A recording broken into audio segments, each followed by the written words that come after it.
Bonjour et bienvenue sur ce focus de LDV Média autour du projet d'éducation artistique et culturelle de la communauté de communes Marche du Velay-Roche-Baron. Aujourd'hui, nous accueillons Émilie Olivier, bonjour. Bonjour. Vous venez nous parler de votre projet nommé Martine, voyante des territoires. Tout d'abord, peut-on en savoir un peu plus sur vous ? Alors moi je suis comédienne de théâtre de rue, clown, et j'ai une compagnie que j'ai montée, donc je suis interprète pour d'autres compagnies, mais j'ai aussi monté la mienne qui s'appelle Compagnie Midi à l'Ouest et qui se spécialise sur les projets de territoire, les écritures sur mesure, les aventures in situ et qui en fait s'appuie sur des processus documentés, semi-documentaires et fictionnels, et après j'ai des formes dramaturgiques que je joue en espace public ou en paysage. Alors je crois que vous aviez déjà réalisé ce projet dans d'autres territoires comme par exemple à Luxeuil et ses alentours dans le département des Landes. En quoi consiste ce projet exactement ?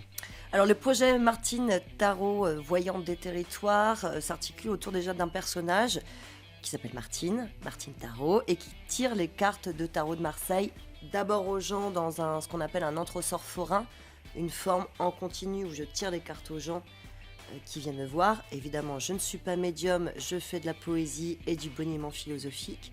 Et puis au bout d'un certain nombre d'années, j'avais envie d'aller pousser le curseur un peu plus loin, et je me suis interrogée sur ce qu'était la notion de vision. Qu'est-ce que veut dire avoir des visions, penser un horizon d'attente, etc.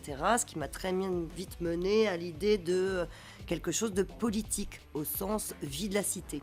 Ce qui fait qu'avec ce personnage de voyant, je me suis dit, je pourrais interroger les territoires vus comme des personnes et leur tirer les cartes. À partir du moment où on considère un territoire comme une personne, avec son histoire, son tempérament, ses ancêtres, son nom propre, on peut très bien leur tirer les cartes.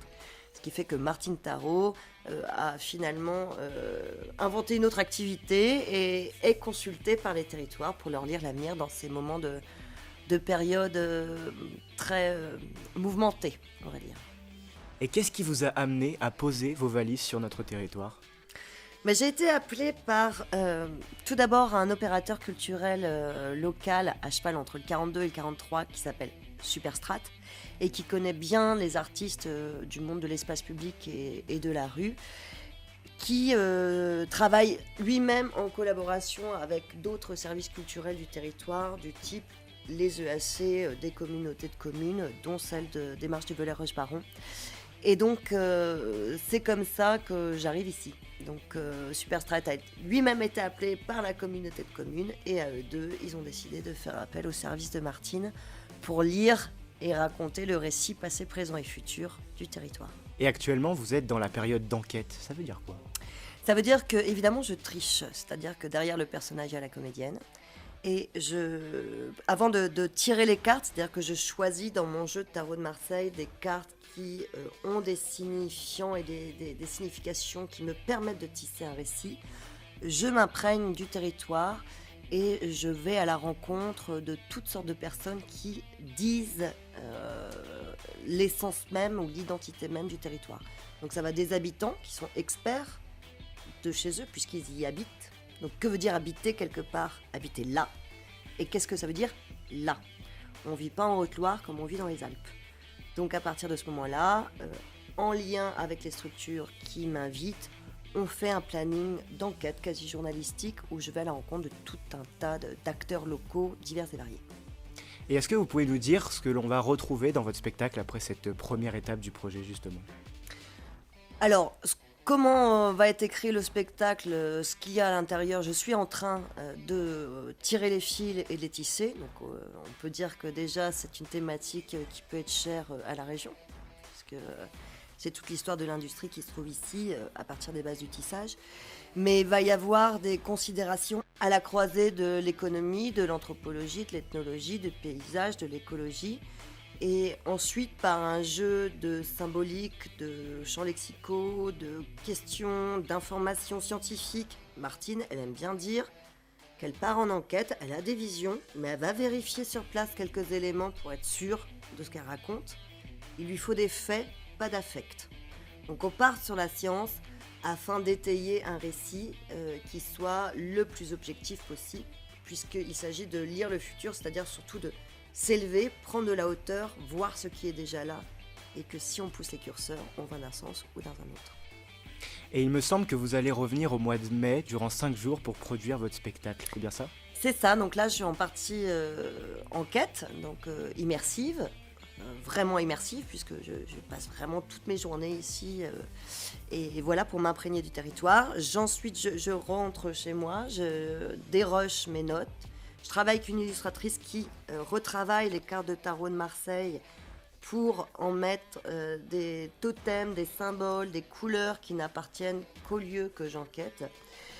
Ensuite, j'écris le spectacle, l'enquête de Martine, les résultats de son enquête tarologique.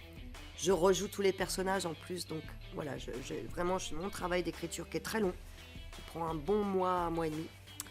Et ensuite, je fais relire ce texte par une dramaturge pour eh bien, que toutes les thématiques fassent vraiment sens et qu'on puisse avoir une poétique de l'espace et du territoire.